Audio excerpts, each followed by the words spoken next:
मेरी आंखों के सामने लाखों की तादाद में उमड़ के आया पूरा हिंदुस्तान।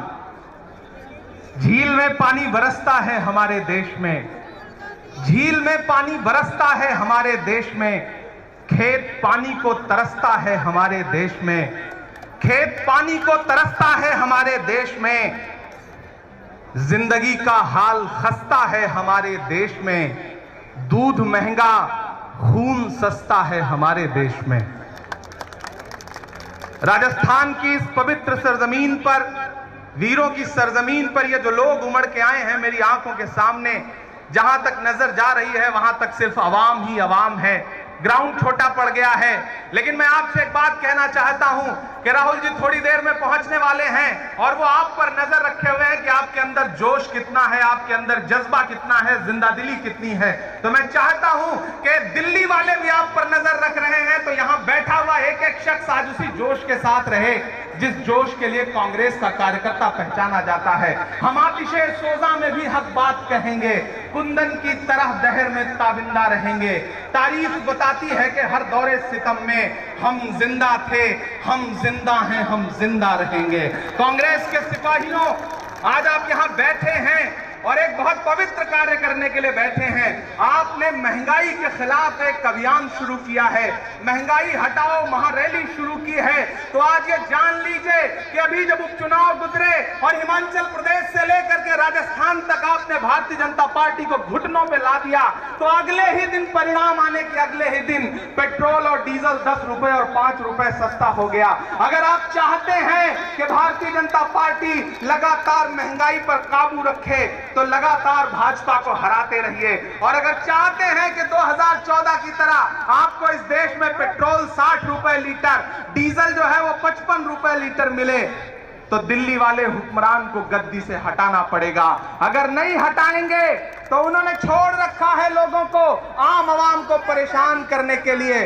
उधर मोटा भाई छोड़े गए हैं, आगे निर्मला ताई छोड़ी गई हैं, फिर विपक्ष को परेशान करने के लिए सीबीआई तो है ही, आगे जो कुछ थोड़ा बहुत बचेगा उसके लिए महंगाई छोड़ दी गई है। देखिए आज आपने शुरुआत की और वीरों की धरती से शुरुआत की। आप देखना आने वाले दिनों में यह आग पूरे देश तक जाएगी। महंगाई के खिलाफ आवाम जो बिगुल आज यहां से फूंकेगी उसका संदेशा पूरे देश तक जाएगा। मेरी आंखों के सामने राहुल जी के बड़े बड़े कटआउट हैं, आदरणीय सोनिया जी के कटआउट हैं, प्रियंका जी का कटआउट हैं। आपको याद होगा जब किसान, इस देश का किसान इस तानाशाह सरकार से ये कह रहा था कि कृषि कानून वापस ले लीजिए, ये नहीं मान रहे थे। राहुल जी एक दिन पंजाब से ट्रैक्टर पर बैठे और ट्रैक्टर से चल करके हरियाणा से लेकर के दिल्ली तक आते हुए उन्होंने सरकार से कहा कि कांग्रेस किसानों के साथ खड़ी है। ये सरकार जब फिर नहीं मान रही थी तो एक दिन राहुल जी अपने घर से निकले और पार्लियामेंट तक ट्रैक्टर चला करके उन्होंने कहा कि किसानों की बात आपको माननी पड़ेगी। राहुल जी ने यह बताया कि ट्रैक्टरों से सिर्फ खेत नहीं जोते जाते हैं, तानाशाही वाली सरकारों के गुरूर भी जोते जाते हैं। और आपने देखा कि मजबूर होकर के नरेंद्र मोदी जी को एक दिन टीवी पर नमूदार होना पड़ा और यह कहना पड़ा कि हम कृषि कानून वापस लेते हैं। आपने उस दिन उनका थका हारा चेहरा देखा था, लगभग उन्होंने आंखों में आंसू ला लिया था।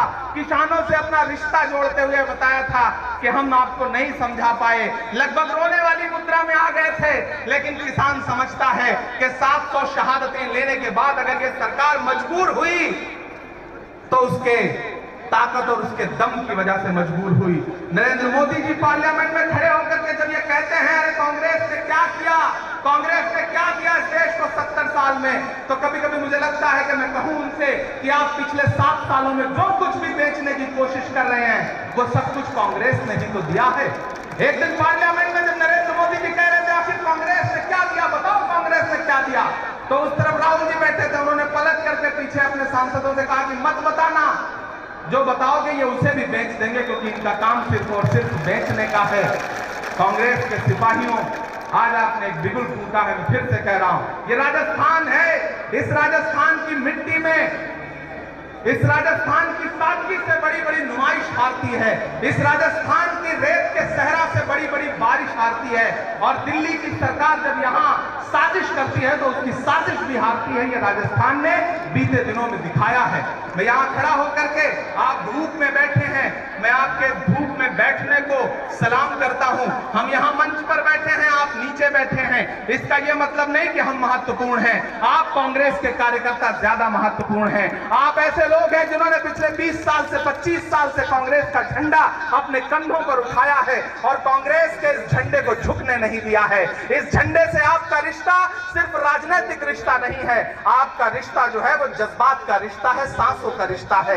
ये जो लहराता हुआ कांग्रेस का झंडा है, दिल्ली की गद्दी इसका इंतजार कर रही है। हम 2024 में दिल्ली छीन करके ये बताएंगे कि अगर आवाम के खिलाफ कोई सरकार जाएगी तो उसे रहने नहीं दिया जाएगा। यहाँ बहनें बैठी हैं, मैं अंत में बस आपसे एक बात कहता हूँ, मेरी माओ बहनों, जब अंत में इतना कहते हुए कह रहा हूं कि जब आप रसोई में गैस जलाती हैं तो ऐसा लगता है गैस के बर्नर के साथ आपकी आत्मा को भी ठेस पहुंच रही है। जब आप कढ़ाई तेल में सब्जी बनाने के लिए रसोई का तेल डालती हैं कढ़ाई में, तो मैं जानता हूं कि उसके साथ आपके आंसू भी गिरते हैं, क्योंकि वो बहुत महंगा हो चुका है। इस देश की सरकार को इतना लिहाज नहीं कि कॉमर्शियल गैस का सिलेंडर एक दिन में 266 रुपए महंगा कर दिया जाता है और आवाम का जरा भी ख्याल नहीं किया जाता है। मैं आपसे ये कह रहा हूं कि राहुल जी ने जो बुगल फूंका है वो इस देश को एक नई दिशा देगा। महंगाई के खिलाफ ये अभियान और बढ़ेगा, और दिल्ली में जो हमारी रैली रोकी गई, राजस्थान ने ये करके बताया कि दिल्ली के हुक्मरान, तुम कितनी भी कोशिश करो, राजस्थान तुम्हारे सामने सीना खोल के खड़ा रहेगा और डरेगा नहीं। मैं आपका बहुत बहुत धन्यवाद करते हुए कह रहा हूं कि मोहब्बत की, सियासत की, बगावत की, नफासत की मैं एक जिंदा गवाही हूं। मैं राहुल का सिपाही हूं। बहुत शुक्रिया, बहुत धन्यवाद।